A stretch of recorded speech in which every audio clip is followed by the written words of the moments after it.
Bienvenue. Je m'appelle Jean-François Allaire. Je suis coordonnateur de l'axe développement des communautés et l'axe développement de l'enfant dans sa famille et sa communauté à l'Institut universitaire de première ligne en santé et services sociaux au CIUS de l'Estrichus. Puis, je suis bien heureux là, dans le cadre de nos activités de transfert de connaissances et notre programmation de midi-conférence automnale à accueillir aujourd'hui Audrey-Anne Plourde qui a effectué une maîtrise là, ayant pour titre de l'handicapé au criminel, les trajectoires judiciaires des adolescents ayant un trouble du spectre de l'autisme. Donc, Audrey-Anne, c'est ça, donc elle a fini sa maîtrise en travail social, cheminement de type recherche sous la direction de la professeure Annie Lambert à l'École de travail social à l'Université de Sherbrooke. Et en 2021, elle a été une des gagnantes du concours de vulgarisation scientifique de l'Université de Sherbrooke. Puis elle s'intéresse dans ses travaux tout particulièrement à l'interface entre la justice et le travail social. On est bien heureux de t'accueillir aujourd'hui, Audrey-Anne. Fait que je vais te laisser la parole. Donc, après la présentation, ça va être possible de pouvoir poser vos questions, interagir. Puis, pour l'instant, on te laisse la place pour nous présenter tes divers résultats et les réflexions associées aux résultats de ta maîtrise. Super, donc merci beaucoup Jean-François. Donc déjà le punch de la rencontre aujourd'hui, bon, donc Jean-François, comme l'a bien dit, la rencontre aujourd'hui va s'intituler «De l'handicapé au criminel, les trajectoires judiciaires des adolescents et adolescentes ayant un trouble du spectre de l'autisme». Donc je vais vous présenter un peu les résultats de mon mémoire aujourd'hui. Je vais être honnête avec vous, par contre, je vais quand même être transparente. J'ai remis mon mémoire à l'octobre 2021. Donc aujourd'hui, je suis comme refait un saut dans le passé, si on veut dire, pour pouvoir vous partager un peu mes résultats de mon projet de recherche. Tout d'abord, pour introduire, je ne savais pas aujourd'hui si les personnes exactement de quel service qui allaient être là. Donc, je me suis permis de faire peut-être une petite définition rapide de qu'est-ce que c'est le trouble du spectre de l'autisme selon le manuel diagnostic et statistique des troubles mentaux, donc la version 5 ou plus communément appelée le DSM-5. Dans le fond, le DSM-5 va décrire le trouble du spectre de l'autisme ou encore le TSA selon différents critères, dont notamment le critère A qui est des déficits persistants dans la communication, les interactions sociales dans plusieurs contextes. On a également le critère B qui est des comportements, intérêts ou activités à caractère restreint ou répétitif, puis le critère C qui est l'apparition des symptômes durant la jeune enfance. Puis par le passé, dans la version 4 du DSM, on avait également différentes catégories associées à l'autisme. Donc, on parlait notamment d'Asperger, d'autisme, de TED, etc. Donc, la grosse différence avec le TSM-5, c'est qu'on va parler d'un spectre, donc plutôt d'un niveau de fonctionnement des personnes sur le spectre de l'autisme. Puis Tu donc, as encore laissé à porte. oups, il y a quelqu'un qui a le micro ouvert, pardon. Oui, ça m'a un petit peu déconcentrée. Donc, voilà. Donc, c'est ça. Donc, c'est vraiment une grosse différence. Mais par contre, ça se peut que durant la rencontre aujourd'hui, je fasse référence à cette catégorie diagnostic parce que ça a été utilisé par les participants que j'ai rencontrés. Donc, au niveau plus du plan de la présentation aujourd'hui, je m'attardais quand même rapidement à ma problématique de recherche, la question qui a guidé ma démarche, puis finalement ma méthodologie. Le cœur de la rencontre va vraiment être au niveau de mes résultats, donc ce qui a émergé des rencontres que j'ai effectuées, puis également des éléments de discussion pour apporter enfin une réflexion sur la problématique. Il va également avoir une courte conclusion où je vais apporter différentes pistes de réflexion pour la pratique. Puis, on va également regarder ensemble quelques références que je trouvais particulièrement pertinentes pour les intervenants et intervenantes qui vont être amenés à intervenir auprès des adolescents et adolescentes TSA en contact avec le système judiciaire. Puis, finalement, il va y avoir une période de commentaires et questions, comme le soulignait Jean-François au départ.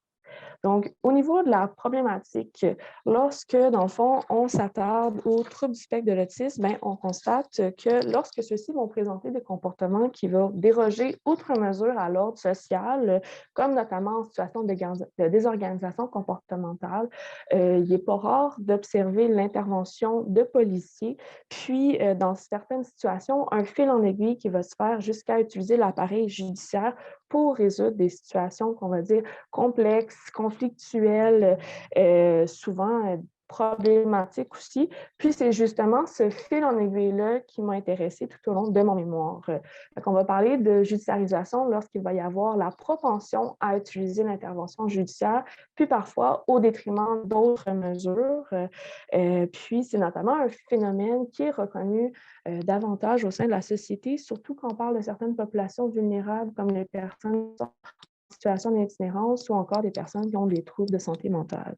Puis, la mesure 30, en fait, du plan d'action sur le trouble du spectre de l'autisme reconnaît notamment le défi d'adapter le système de justice pénale à la réalité des personnes TSA, puis la nécessité aussi d'effectuer des actions sectorielles à cet effet, compte tenu que les personnes TSA vivent plusieurs difficultés liées à leur intégration sociale. Mais quand on s'attarde, en fond, à la prévalence des personnes TSA au sein du système judiciaire, on va vraiment que les études sur le sujet sont très variables. Donc, King et Murphy, en 2014, ont fait une recension particulièrement intéressante à cet effet-là, où ils vont relever que les études vont passer des fois de 3 à 27 quand on calcule, dans le fond, le nombre de personnes TSA qui font partie de la population dite délinquante. Par contre, malgré qu'il y ait des variations importantes dans ces études-là, il en reste pour moi qu'il y a une surreprésentation des personnes TSA si on considère que ceux-ci constituent 1 de la population générale. Puis, des projets de recherche, comme notamment celui de All-In, vont expliquer un peu l'implication des personnes TSA à partir de caractéristiques du TSA, comme par exemple la poursuite d'intérêt restreint, l'adhérence rigide à des règles ou encore de la tolérance au changement. Ça peut être également dû à des déficits dans la communication, les interactions sociales ou encore de la naïveté sociale. Par contre, lorsqu'on s'intéresse plus particulièrement aux adolescents, il y a vraiment peu d'études qui sont faites sur le sujet. Au cours de ma mémoire, j'ai eu à faire une recension, puis il y en avait moins d'une vingtaine. Puis, je me suis attardée aux études autant de 2000 à 2021. Fait que ça laisse en sorte que c'est un sujet qui est encore peu étudié jusqu'à présent. Puis, lorsqu'on s'attarde surtout aux adolescents, bien, on constate aussi que les lois qui sont appliquées sont vraiment différentes que celles pour adultes. Donc, il y a deux lois notamment qui peuvent interpeller. Donc, la loi sur le système de justice pénale pour les adolescents, ou encore plus communément appelée la LSJPA, qui va s'adresser, dans le fond, aux adolescents de 12 à 17 ans qui commettent une infraction au code criminel. Donc, le but de cette loi-là, c'est vraiment la protection du public, donc de la société. Puis, les interventions vont avoir lieu à la suite d'une altercation policière. Tandis que quand on s'attarde plutôt à la loi sur la protection de la jeunesse ou la LPJ, bien là, on parle vraiment plus de la protection de l'enfant. Donc, on veut protéger la sécurité et le développement de l'enfant, puis les procédures vont avoir lieu à la suite d'un signalement à la protection de la jeunesse. Puis, dans le cas des adolescents PSA qui vont commettre des comportements prohibés, mais on va plus s'attarder à l'article 38F, qui est le trouble de comportement sérieux. Donc, on se retrouve vraiment face à deux lois qui ont des visées, mais aussi des procédures qui sont vraiment différentes. Fait qu'on peut se demander un peu dans quelle situation l'une, l'autre ou même ces deux lois-là peuvent être appliquées.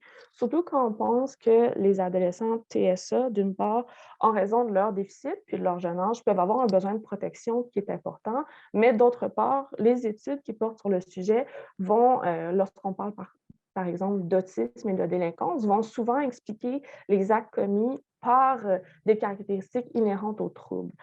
C'est un peu dans cette perspective-là que mon projet mémoire s'est intéressé au chemin que parcourent les adolescents TSA lorsque leur comportement déroge à l'ordre social. Donc, c'est pour ça que dans cette perspective, la question qui a mené toutes mes démarches un peu lors de mon mémoire a été quelles sont les trajectoires judiciaires des adolescents, adolescentes autistes auteurs de délits. Donc, j'ai poursuivi en fait 3 objectifs de recherche dans mon mémoire. Donc, d'une part, de décrire les trajectoires judiciaires, d'autre part, de caractériser l'expérience des adolescents et adolescentes TSA en contact avec le système judiciaire ainsi que celle de leurs parents, puis finalement, d'exposer les interactions entre les différents facteurs, particulièrement ceux de l'environnement, qui agissent sur la situation judiciaire de cette population. Puis, dans le fond, pour atteindre ces objectifs-là, J'ai décidé d'utiliser une méthode qualitative de type exploratoire. Donc, j'ai fait des entrevues individuelles de type semi-structuré auprès de 8 personnes. Donc, au total, j'ai étudié 5 trajectoires judiciaires. Donc, dans certaines situations, j'ai eu la chance de rencontrer l'adolescent et le parent, donc dans 3 situations, comme on voit dans le tableau ici. Donc, au total, j'ai rencontré 4 parents, puis 4 jeunes adolescents, jeunes adultes. Donc, on le voit notamment dans le cas de Gabriel, que j'ai seulement rencontré le parent, puis c'est dans le cas de Nicolas que j'ai seulement rencontré le jeune. Donc, à la suite de mes entrevues, je les ai transcrites, codées, analysées à partir, dans le fond, de catégories conceptualisantes. Puis tout mon projet a été, en fait, approuvé par le comité d'éthique de la recherche du CIUS de l'Estréchu, d'où pourquoi notamment je suis présente aujourd'hui. Puis évidemment, j'avais différents critères d'inclusion au niveau de mes participants. Je ne vais pas m'y attarder. Par contre, je voulais souligner tout de même que je n'ai pas seulement rencontré des adolescents dans le cadre de mon projet de recherche. Donc, l'âge pour participer était entre 12 et 25 ans. Parce que d'une part, le recrutement a été particulièrement difficile, puis, aussi, je trouvais ça intéressant de rencontrer des jeunes adultes qui avaient eu des démarches judiciaires au cours de leur adolescence pour voir un peu, qu'est-ce qu'il en était de ces personnes-là à l'âge adulte, puis qu'ils puissent aussi faire un examen rétrospectif de leur expérience. Puis au niveau, dans le fond, de mon cadre méthodologique, j'ai utilisé le modèle de développement humain, donc le processus de production du handicap, que j'ai adapté en fait au cadre judiciaire québécois. Donc, je trouvais ça intéressant parce que c'est un modèle qui permettait vraiment de qualifier la situation de l'adolescent, tout en prenant compte de différents concepts comme notamment la responsabilisation, la responsabilité criminelle, l'évaluation différentielle, puis la réadaptation, la réinsertion sociale, qui sont des principes qui vont en fait guider l'intervention judiciaire lorsqu'on parle de comportements qui vont être qualifiés de délinquants. Donc, lorsqu'on s'attarde un peu plus aux trajectoires judiciaires, donc des participants rencontrés, donc dans les 5 cas, on constate tout d'abord que ben, les jeunes, au moment de l'entrevue, avaient des âges quand même assez variables. Donc, on parle de 15 à 21 ans. Il y a une seule personne que j'ai rencontrée qui était mineure. Puis tous sont de sexe masculin. Puis ont un diagnostic TSA pour la plupart de haut niveau. Dans certains cas, il va y avoir le diagnostic, par exemple, de autisme, Asperger, pardon, ou autisme de Kenner. Donc, c'est ça, le niveau de sévérité des symptômes était quand même dit léger, si on peut dire, du moins en apparence. Mais ça, je vais y revenir un peu ultérieurement.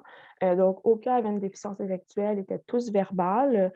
Puis, ce qui est également intéressant de constater, c'est que dans deux cas, en fait, les participants ont été diagnostiqués durant les démarches judiciaires. Donc, on le voit notamment dans le cas de Gabriel, où l'âge du premier événement était à 13 ans, était diagnostiqué TSA à l'âge de 14 ans. Puis, ce fut également le cas de Cédric, où on constate que la première infraction a eu lieu à l'âge de 12 ans, puis que le diagnostic, lui, est arrivé tardivement, donc 1 an plus tard, à 13 ans. Puis, lorsqu'on s'attarde un peu plus aux lois qui ont été appliquées, bien, on voit qu'il y a quand même des différences. Donc, d'une part, dans le cas de Gabriel, il y a eu à la fois la LJPA puis la LPJ qui ont été appliquées dans sa situation. Dans le cas de Mathieu, ce fut seulement la LPJ. Puis, finalement, dans les 3 autres, on constate que ce fut uniquement la LJPA. Donc, c'est vraiment des trajectoires qui sont différentes. Cependant, il est capable de aussi ressortir certains éléments. Donc, d'une part, avant même qu'il y ait des interventions judiciaires, il est possible de constater que la plupart des jeunes n'avaient pas de services via le réseau de la santé et des services sociaux. En général, ceux-ci avaient seulement accès à des services via le réseau scolaire. Lorsqu'on s'attarde un peu plus à l'âge du premier épisode, là aussi, il y a vraiment des différences qui peuvent être constatées. Donc, il y en a certains qui ont connu des démêlés très tôt, donc à l'âge de 12-13 ans, tandis que pour d'autres, ça a été beaucoup plus tardif, donc à l'âge de 17 ans. On peut le voir rapidement, mettons ici dans le cas de Gabriel, où la première infraction était à 12 ans, tandis que dans le cas de Mathieu, lui, ça fut vraiment plus à l'âge de 17 ans. Puis, sinon, au niveau de la responsabilité, donc tous les jeunes qui sont passés sous le couvert de la LJPA ont une évaluation médico-légale avec un psychiatre spécialisé, puis tous ont été reconnus capables de juger de la nature de leurs actions, puis aptes à subir le procès. Donc, pour tous ces jeunes-là, l'état mental n'était pas remis en question par les professionnels spécialisés. Quant au nombre d'épisodes, ben, on constate aussi que ces jeunes-là ont eu pour la plupart plusieurs contacts avec le système judiciaire, parfois à titre d'accusé ou de suspect, mais ce n'est pas toujours le cas. Dans certains cas, il y en a même qui sont victimes d'actes criminels, comme c'est le cas notamment ici de Samuel, où on constate qu'alors qu'il avait 12 ans, justement, comme je le disais, il était victime d'un acte criminel. Puis aussi un autre que je trouvais quand même intéressant, c'est au niveau de Mathieu, qui lui aussi a été en contact avec le système judiciaire, mais parce qu'il a fait partie de démarches de divorce plutôt houleuses. Puis ce qu'on peut également constater, c'est même s'il y a eu un gros événement à 17 ans, les interventions policières, elles, continuent de se passer même à l'âge adulte. Donc, voilà. Puis sinon, au niveau des actes prohibés, mais c'est sûr qu'il est possible de constater que les jeunes qui ont été dirigés vers les services de la SJPO ont généralement commis des actions dont la nature et la gravité sont quand même plus importantes. On va parler notamment de vol, d'extorsion, de méfaits, de voyeurisme, d'incitation à des contacts sexuels, d'harcèlement, de menaces. Puis souvent, ils vont cumuler les accusations, que ce soit lors d'un même épisode ou à travers le temps, comme c'est le cas de 2 participants qui vont avoir en fait beaucoup de bris de conditions, puis qui vont faire face à des nouvelles démarches judiciaires un peu en continu. Puis, dans le cas de Mathieu, qui est le seul qui a été sous le couvert de la LPJ, on constate que les actions qui étaient au début des démarches étaient beaucoup plus vagues. Donc, c'était des menaces, mais qui ne visaient pas nécessairement un individu spécifique. Fait qu'il y avait la gravité était moins prenante par rapport aux actions posées. Donc, le danger, en fait, qu'il représentait aussi à cette période-là. Puis sinon, au niveau des mesures puis des sanctions, on constate que les mesures qui sont mises en place sont assez similaires à celles des adolescents neurotypiques. Donc, par exemple, beaucoup ont connu des travaux communautaires lorsque c'est des démarches en fait dans la communauté. Puis, les seuls qui ont connu des ordonnances de placement, mais c'était ceux qui étaient sous le couvert de la LPJ et c'était sous le couvert de cette loi-là aussi qu'ils ont été placés en centre de réadaptation ou dans d'autres mesures, comme par exemple en famille d'accueil. Donc, je vous ai un peu sommairement expliqué les trajectoires, je ne m'y attarderai pas trop, mais si jamais vous avez vraiment intérêt à vous y attarder un petit peu plus, tous les cas sont vraiment bien décrits dans mon mémoire. Mais on constate vraiment vite qu'il y a beaucoup, beaucoup de variations entre les trajectoires étudiées. Puis, les facteurs qui pourraient un peu expliquer toutes ces variations-là, il y en a plusieurs qui ressortent déjà dans la littérature qui portent sur la délinquance. Donc, on parle notamment de la nature de gravité des actions, de l'attitude de l'adolescent, de l'âge de l'infraction, de l'influence des pairs, de la consommation, de l'impulsivité, puis également au niveau des ressources familiales. Par contre, ce qui est différent puis qui ressort des propos des participants, c'est des éléments comme notamment la compréhension des événements. Donc, les jeunes éprouvent beaucoup de difficultés à comprendre non seulement comment leurs actions sont répréhensibles, mais aussi ont la misère à faire du sens avec les démarches judiciaires, avec les sanctions qui leur sont imposées. Fait que ça vient agir aussi sur leur trajectoire judiciaire. Comme par exemple, les jeunes tout à l'heure que j'exprimais qui avaient fait des bris de conditions, mais souvent c'est parce que les conditions, elles n'en faisaient pas toujours sens en fait pour eux. Un autre élément qui ressort beaucoup, en fait, dans les propos, surtout des parents, c'est la transition primaire-secondaire. Donc, ça a vraiment été une période charnière dans 3 trajectoires. Donc, ça a été une période de transition où on voyait que ces jeunes-là étaient en contact avec beaucoup plus de personnes, mais aussi que le niveau d'encadrement, lui, diminuait. Puis que c'est là vraiment qu'il y avait des changements dans les comportements qui étaient vus. Comme un peu aussi, j'ai nommé tout à l'heure, il y a tout l'enjeu de l'accès aux services. Donc, la plupart des adolescents avaient pas ou peu de services spécialisés en DI-TSA avant d'être judiciarisés, soit parce qu'ils n'avaient pas le diagnostic, soit parce qu'ils ne présentaient aucun besoin particulier ou encore parce que la disponibilité des services était limitée. Fait que c'est bien souvent dans l'urgence que ces services-là sont venus se mettre en place, puis ils ne répondaient pas toujours de manière adéquate aux besoins de ces jeunes-là en raison de leurs problématiques multiples quand on pense à TSA et délinquance. Sinon, un autre élément qui ressort beaucoup, c'est la visibilité des symptômes. La plupart des jeunes, sont décrits par leurs parents comme étant doux, comme étant à la recherche de relations avec d'autres personnes, comme étant en bonne capacité de s'adapter. Ils s'expriment bien, ils se présentent bien. Au premier abord, c'est souvent difficile pour les personnes externes de reconnaître les particularités du TSE. Puis, dans le fond, c'est des jeunes qui correspondent généralement peu aux représentations sociales du TSE, surtout quand on parle, admettons, de renfermement, de mutisme, des stéréotypies, d'hypersensibilité ou encore de difficultés de communication. Par contre, ils peuvent néanmoins présenter des allures, des propos ou des comportements qui, eux, paraissent hors normes, puis qui vont amener à ce que leur situation soit signalée soit à la protection de la jeunesse ou au service policier. Fait que c'est sûr qu'au bout du compte, à travers la trajectoire judiciaire de ces jeunes-là, ce qui ressort beaucoup des propos des participants, c'est que la lecture des professionnels par rapport à leur situation est particulièrement importante, puis c'est ce qui va avoir un impact aussi sur, le choix des interventions qui va être fait. Puis lorsqu'on s'attarde finalement plus, à l'expérience des adolescents puis des jeunes adultes TSA, c'est sûr que ce qui ressort, c'est que c'est des procédures qui génèrent beaucoup d'anxiété, notamment parce que l'environnement est rarement adapté à leur réalité ou à leurs besoins. Samuel, je trouvais ça intéressant de vous présenter cette citation aujourd'hui, nous souligne justement en entrevue: «Il y avait à peu près une trentaine de personnes dans la salle de tribunal qui regardaient ça. Je les connaissais pas. Ça faisait juste rajouter plus de stress que d'autres affaires. Puis c'est ça, j'ai craqué pendant l'audience, j'étais rendue sur le sol en train de brailler en petites boules.» Mais dans le fond, ce qu'il nous exprime, c'est que le fait qu'il y avait beaucoup de personnes, ben, ça l'a mené à ce qu'il y ait une désorganisation comportementale lors du tribunal. Donc pour beaucoup de jeunes, il y a eu le sentiment de ne pas avoir écouté durant le processus ou d'être reconnus dans leurs particularités. Puis comme je le soulignais un petit peu tout à l'heure, c'est parfois difficile pour eux de faire du sens avec la situation vécue. Ils vont souvent avoir une lecture qui va diverger des autres acteurs impliqués, comme les parents, les intervenants, les juges, les avocats. Par la suite, lorsqu'on s'attarde un peu plus à l'expérience des parents, mais c'est sûr que ceux-ci nous nomme beaucoup se sentir dépourvus à l'égard des interventions judiciaires. C'est quelque chose qui vient un peu subitement, auquel ils ne s'attendaient pas du tout. Donc, ils vont beaucoup avoir un sentiment d'être démunis, d'être honteux, d'être laissés à eux-mêmes. Puis, les charges, en fait, les procédures judiciaires vont vraiment venir comme une charge supplémentaire dans leur quotidien pour des parents qui sont bien souvent épuisés. Renée, justement, une mère, soulignait dans l'entrevue: «Je me sens en tant que parent pris à essayer d'éviter les erreurs que mon enfant pourrait faire. Je me sens comme si la responsabilité m'incombe à moi. Ça vient alourdir la tâche du parent d'avoir un enfant différent carrément.»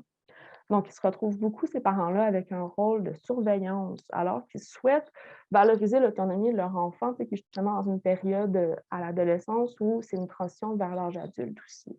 Fait que notamment, Luc nous dit à ce sujet-là: «C'est les yeux sur lui 24 heures sur 24, c'est incroyablement épuisant, mais en même temps, on veut qu'il vive des succès aussi petits qu'ils soient.»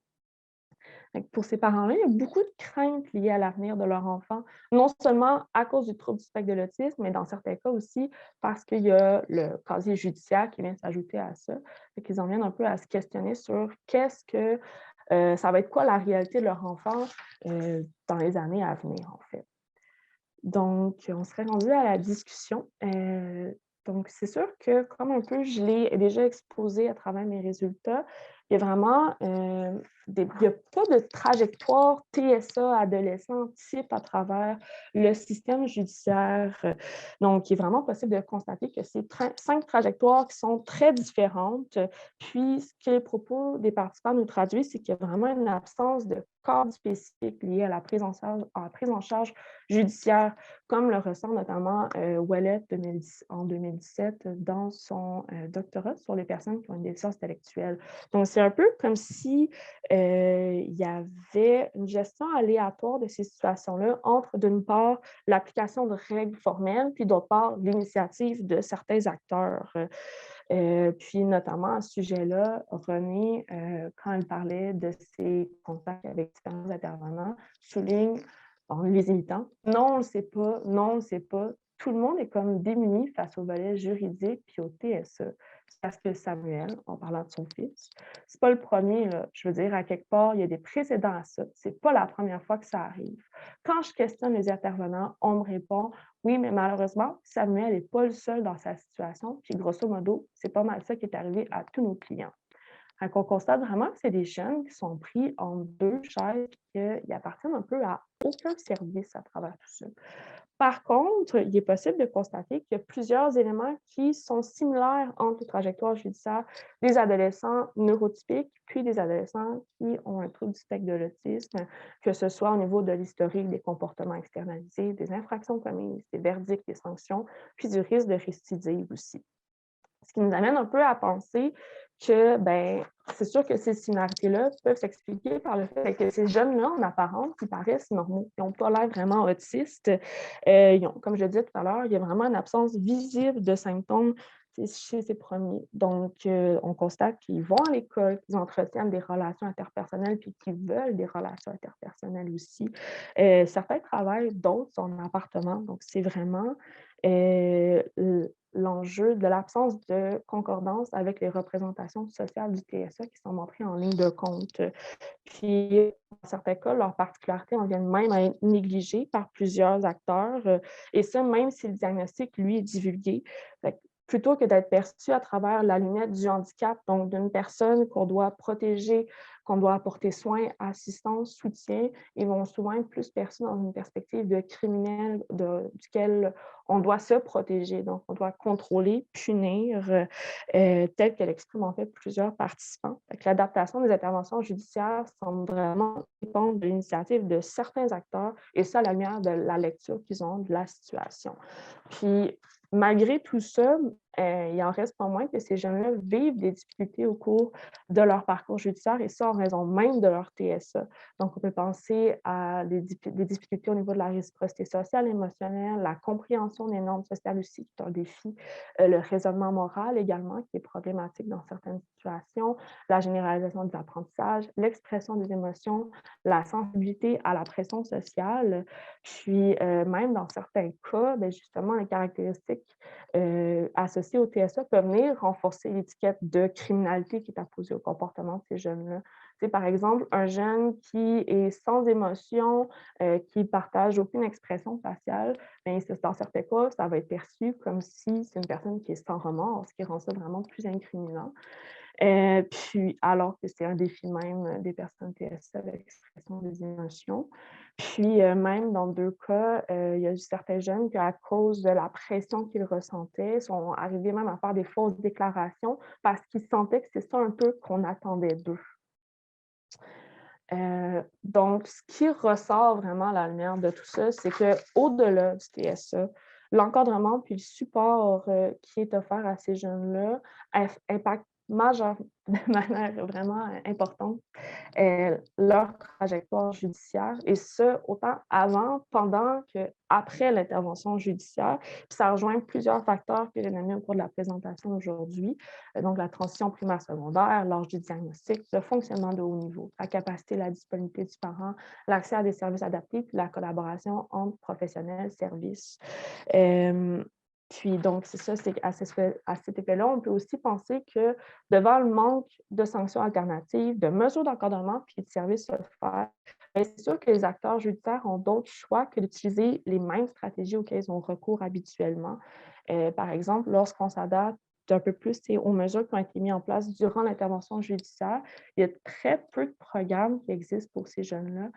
Par exemple, il y a seulement 2 jeunes qui ont participé au programme Nexus, qui est le seul programme à notre connaissance qui vise l'acquisition de comportements prosociaux pour des adolescents, en fait des jeunes, donc si je ne me trompe pas, c'est moins de 21 ans qui ont une déficience intellectuelle ou un trouble du spectre de l'autisme. Par contre, ce n'est pas un programme qui est offert dans tous les CIUS du Québec. Donc, ça dépend vraiment du territoire dans lequel réside l'adolescent.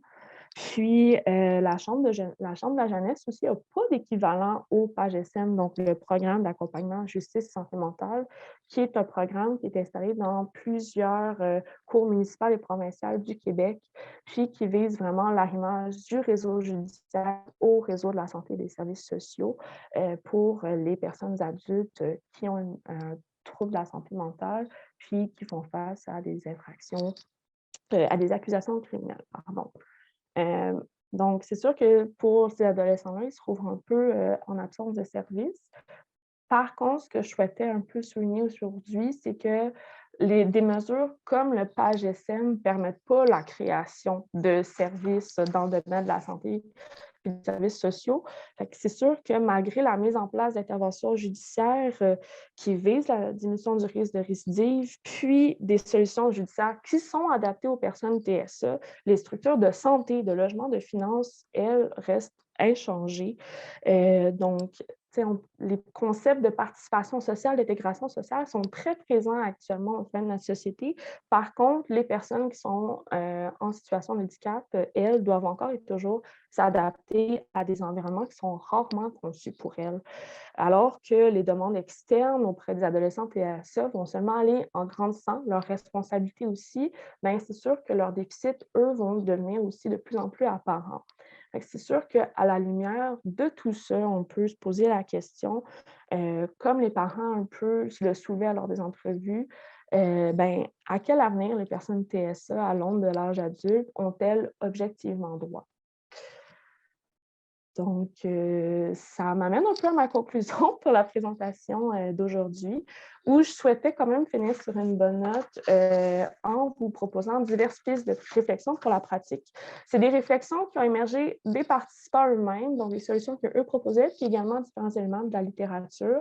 Donc, c'est sûr qu'il y a toujours l'idée d'agir en prévention. Donc, toute l'idée de diagnostiquer rapidement, non seulement pour l'accès aux services, mais aussi pour faciliter la compréhension, autant du jeune que des parents par rapport au comportement qu'il peut avoir.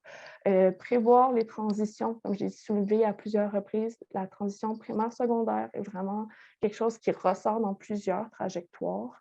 Puis également, développer des programmes de prévention. Perrault et Ouellette avaient notamment développé un programme qui est en fait un programme psycho-éducatif en prévention aux situations de judiciarisation pour les personnes TSA de 12 à 17 ans qui étaient à risque en fait, d'emprunter la trajectoire judiciaire. C'était un peu un programme d'acquisition puis d'éducation aux lois, aux droits puis aux responsabilités civiles que je trouvais particulièrement intéressant. Puis, plus particulièrement lors des démêlés judiciaires, c'est sûr qu'en tant qu'intervenant, c'est toujours intéressant de vraiment amener les individus à divulguer leur diagnostic pour notamment faciliter la compréhension de part et d'autre. Il y a aussi évidemment tout ce qui touche l'adaptation des interventions judiciaires. Je pourrais vous en proposer énormément aujourd'hui. Fait que si jamais c'est quelque chose qui vous intéresse, je vous invite à lire mon mémoire. Sinon, National Autistic Society a fait 2 guides en 2015 et en 2017 particulièrement intéressants qui s'adressent aux acteurs judiciaires pour justement un peu adapter leurs interventions, permettre de mieux comprendre le trouble du spectre de l'autisme, mais qui est quand même assez accessible pour les professionnels. Je vous partage aujourd'hui. Sinon, il y a tout l'enjeu de la formation. C'est sûr que dans les dernières années, il y a eu beaucoup d'informations qui ont été mises en place pour les policiers parce que ils constituent quand même la porte d'entrée du système de justice pénale. Par contre, des formations qui mériteraient d'être élargies à tous les professionnels pour adresser la double problématique TSA, délinquance, puis aussi, il y a beaucoup de participants qui ont souligné qu'après les interventions judiciaires, ils sont aussi beaucoup retrouvés stigmatisés par des intervenants scolaires, mais aussi des intervenants du réseau socio-sanitaire. Fait que je pense que c'est des formations qui permettraient aussi d'être généralisées à vraiment plusieurs milieux.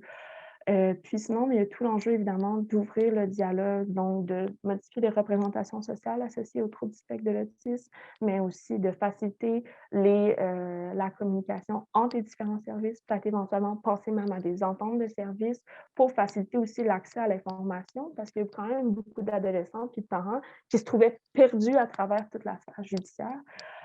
Donc, voilà. Puis sinon, ben, au-delà de la sphère judiciaire, je pense que c'est important de miser sur le réseau social de ces jeunes-là. Il y a peu d'interventions qui visent cet aspect-là, alors que c'est un filet de sécurité au bout du compte pour eux. Surtout quand on pense que les parents jouent beaucoup un rôle d'éducation, d'accompagnateur auprès de plusieurs intervenants, mais qu'il y a peu d'interventions qui les visent aussi spécifiquement. Puis, ben, aussi, somme toute, d'offrir des occasions de réussite, donc pour leur permettre un avenir qui peut être riche à plusieurs niveaux, que ce soit dans les loisirs, dans le logement, dans l'éducation, dans les relations interpersonnelles. Donc voilà. Puis au niveau peut-être un peu plus des sources que j'avais envie d'aborder avec vous aujourd'hui, donc il y a les 2 ici de National Autistic Society que je vous ai mises. Sinon, les 2 en gros que je trouvais particulièrement importantes, de partager avec vous aujourd'hui, c'est des sources qui visent plus spécifiquement les personnes TSA. Donc, c'est de l'information qui leur est vraiment, accessible puis simplifiée par rapport au système judiciaire. Donc, on a la Fédération québécoise, Fédération québécoise de l'autisme, pardon, qui a produit en 2018 un guide pour, les autistes qui étaient en situation de judiciarisation. Puis Autisme Esprit a notamment participé à l'élaboration, de ce guide-là.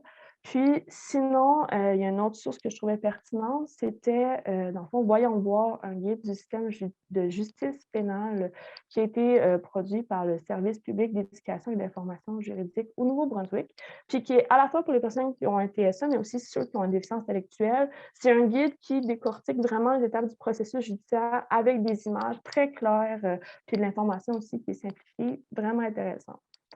Donc, voilà. Sinon, les références, je m'y attendrai pas plus. Il y en a beaucoup. Fait qu'on serait pas mal rendu à la période de questions et commentaires. Merci beaucoup, Audrey-Anne. Vraiment intéressant. Puis merci aussi pour les ressources.